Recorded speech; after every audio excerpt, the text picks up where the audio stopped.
Hi, என் ஸ்டைலில் ஒரு குயிக்கான ரசம் எப்படி வைக்கிறதுன்னு பார்க்கலாம். இது என்னோடய ஸ்டைல். நான் சொல்கிறேன் எப்படி நான் செய்வேன்னு.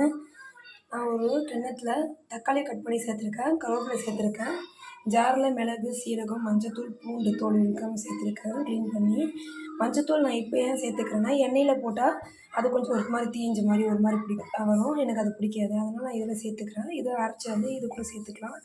புளி ஊற வச்சுருக்கேன். புளியை கரைச்சி இந்த கரைச்சல் கூட சேர்த்துக்கலாம். இதெல்லாம் செஞ்சு எடுத்துகிட்டு வந்துடலாம். நைஸாக அரைச்சி எடுத்து வந்திருக்கேன். இதை வந்து இந்த இது கூட தண்ணி கூட சேர்த்துக்கலாம். நம்ம சேர்த்துட்டேன். இப்போ தேவையான அளவு உப்பு சேர்த்துக்கலாம்.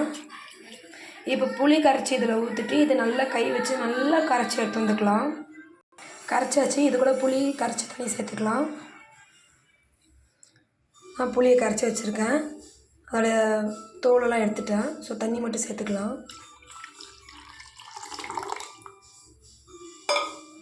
இப்போ நல்லா இதை கொதிக்க வச்சு தாளித்து இறக்கி வச்சுக்கலாம். கொத்தமல்லி சேர்த்துக்கலாம். நான் தேவையான அளவு கொத்தமல்லியும் பெருங்காயத்தூளும் சேர்த்துருக்கேன். உங்களுக்கு விருப்பம் மஞ்சத்தூள் பெருங்காயத்தூள் தாளிக்கும் போது கூட எண்ணெயில் சேர்த்துக்கலாம். ஆனால் இப்போ இதிலே சேர்த்துக்கிறேன். இப்போ இது ஒரு கொதி வந்தோடனே நம்ம தாளிச்சிக்கலாம். எண்ணெய், கடுகு, காஞ்ச மிளகாய் போட்டு தாளித்து எடுத்துக்கலாம். பாருங்கள், ரசம் கொதிக்க ஆரம்பிச்சிச்சு. ஆஃப் பண்ணிவிட்டு நம்ம தாளிச்சிடலாம்.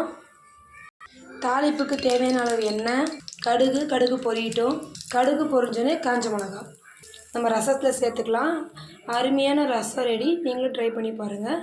தேங்க்யூ. எங்களோட யூடியூப் சேனலுக்கு லைக் அண்ட் சப்ஸ்கிரைப் பண்ணுங்கள்.